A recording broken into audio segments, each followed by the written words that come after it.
Церемония вручения золотого мяча, нападение на Лион, Флориан Виртз хочет в Барселону, похищение родителей Луиса Диаса. Обо всем этом и многом другом вы узнаете в этом выпуске. А перед его началом я хотел бы сказать, что у меня есть группа ВКонтакте и Телеграм-канал, в которых выходят актуальные новости из мира футбола. Ссылки на них вы сможете найти в описании к этому ролику. Болельщики Марселя закидали камнями автобус с футболистами и тренерами Лиона перед их очной встречей. Об этом сообщает Le Parisien. По информации источника, автобус Лиона был забросан камнями по пути на стадион Велодром. У транспортного средства разбито окно. Осколки стекла попали в лицо главного тренера Лиона Фабио Гросса. У итальянца случилось кровотечение. Он прибыл на стадион в крови. Гросса потребовалась помощь врачей. Помощник Гросса Рафаэло Лонго также получил удар в глаз осколками стекла, когда было разбито стекло с правой стороны автобуса. Некоторые игроки также пострадали во время нападения на автобус. Ранее похожий инцидент уже происходил в 2019 году. Тогда фанаты Марселя также атаковали автобус Лиона. Позже министр внутренних дел Франции Жераль Дарманин сказал о том, что 5 полицейских получили ранения, а 9 человек были арестованы.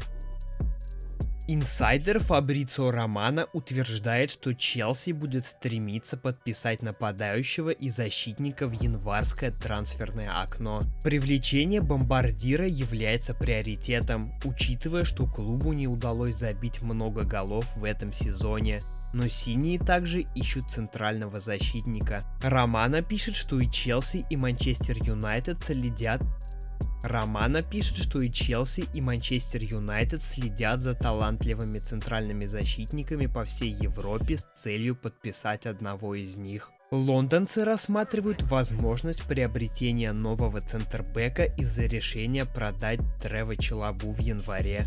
Одним из игроков, за которым они следят, является Эдмонд Тапсоба из Байера. Полузащитник ливеркузенского Байера Флориан Виртз с радостью перешел бы в каталонскую Барселону. Как сообщает Mundo Deportivo, между сторонами есть взаимный интерес, но трансфер видится сложным, так как Байер будет требовать за Виртца минимум 100 миллионов евро компенсации. Для Барсы сейчас практически невозможно найти такие деньги в условиях финансового кризиса. Арсенал отпустит полузащитника Томаса Парти в январское трансферное окно за 30 миллионов евро, сообщает Тута Юве. 30-летний футболист больше не входит в планы наставника Микеля Артеты, поэтому покинет Эмирейтс.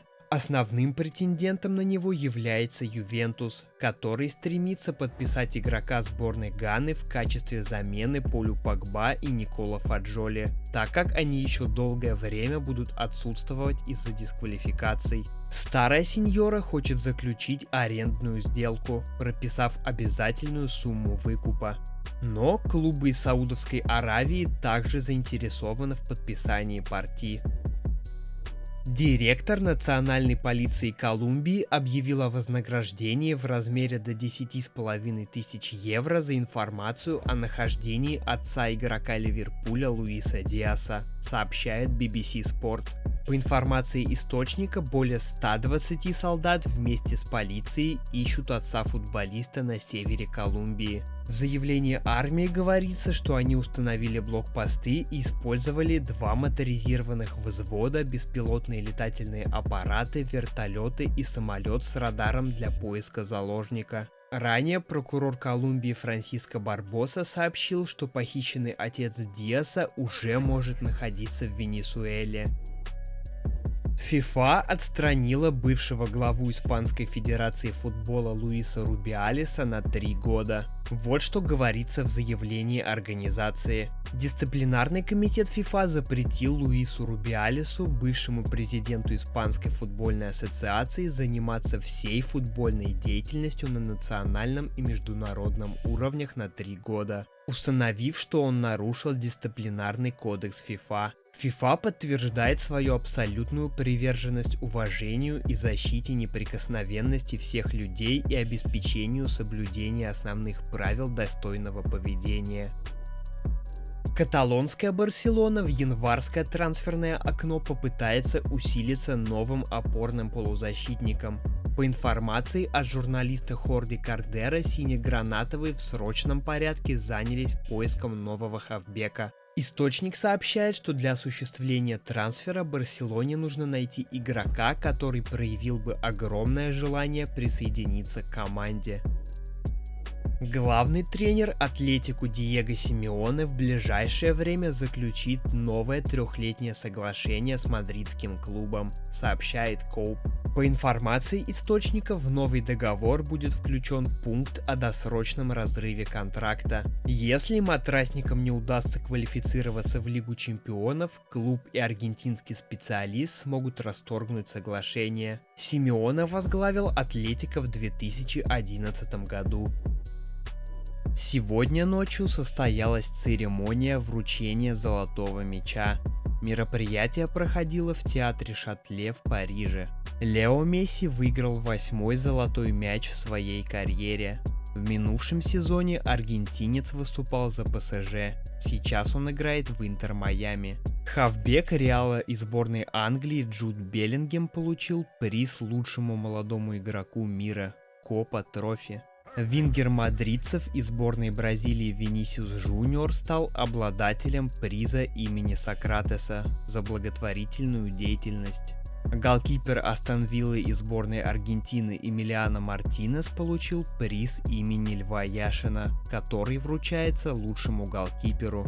Форвард Ман-Сити и сборной Норвегии Эрлинг Холланд получил трофей Герда Мюллера лучшему бомбардиру сезона. А футболистка Барселоны Айтана Бенмати получила женский золотой мяч. Бывший полузащитник Челси и Лестера Дэнни Дринквотер завершил игровую карьеру в возрасте 33 лет. Главным достижением в карьере Дринквотера стало завоевание титула АПЛ с Лестером в 2016-м. Сотворив ту сенсацию с командой Клаудио Раньери, спустя год Дэнни перебрался в Челси за 35 миллионов фунтов, воссоединившись на Стэмфорд-Бридж со своим партнером по Лестеру Нголо Канте. И если Канте отлично вписался в игру Челси, то Дринквотер в лондонской команде совершенно не прижился. Челси пытался помочь игроку, направляя того в аренду в Бернли, Астон Виллу, турецкую Касымпашу и Рейдинг. Но все было тщетно. В конце июня 2022 года контракт Дринквотера с Челси истек. За год с небольшим Дэнни так и не нашел себе клуб, из-за чего он объявил, что вешает бутсы на гвоздь.